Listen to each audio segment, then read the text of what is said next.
دنیا غموں سے بڑی پڑی ہے۔ ہر ایک کے غم مختلف، انداز مختلف، طریقہ کار مختلف، لیکن سب کا دکھ ایک جیسا ہی لگتا ہے۔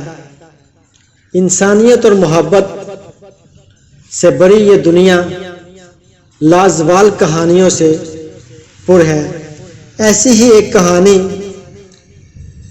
جس میں ایک خوبرو کنواری ٹیچر، اسکول سٹاف، بچوں اور ان کے والدین کی مشترکہ پسندیدہ تھی۔ ایک دن سب نے مل کر اس ٹیچر سے اس کی شادی نہ کرنے کی وجہ جاننا چاہی۔ اس ٹیچر نے کہا، چھوڑیں میری شادی، آئیں میں آپ کو ایک کہانی سناتی ہوں۔ فقط بیٹے کے خواہش مند ایک شخص کے ہاں دوسری بیٹی پیدا ہوئی۔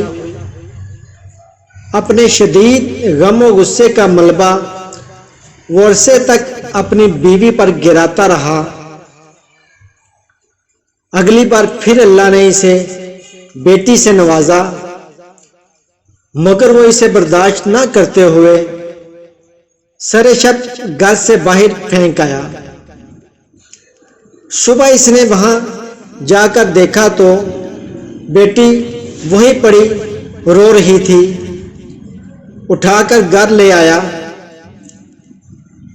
سارا دن رکھ کر رات پھر کہیں رکھ آیا۔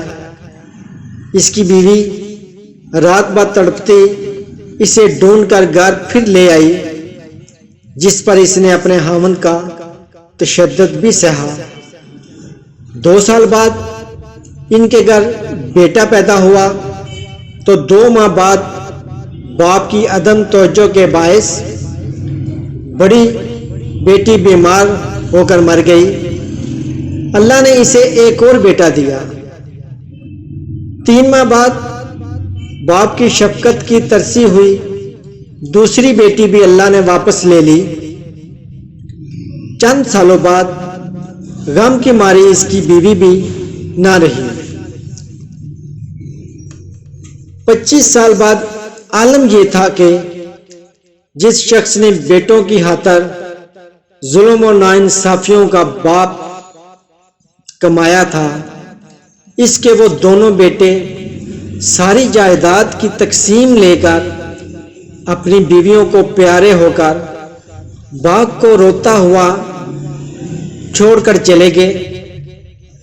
بس تب سے پچھتاوے اور دکھ کی آگ میں جھلستا وہ بوڑھا لاغر شخص اپنی اس بیٹی جسے وہ 2 بار گھر سے باہر پھینک آیا تھا، اسی کے سہارے جی رہا ہے۔ روز صبح و شام وہ اپنی اس بیٹی سے ہاتھ جوڑ کر معافی مانگتا رہتا ہے۔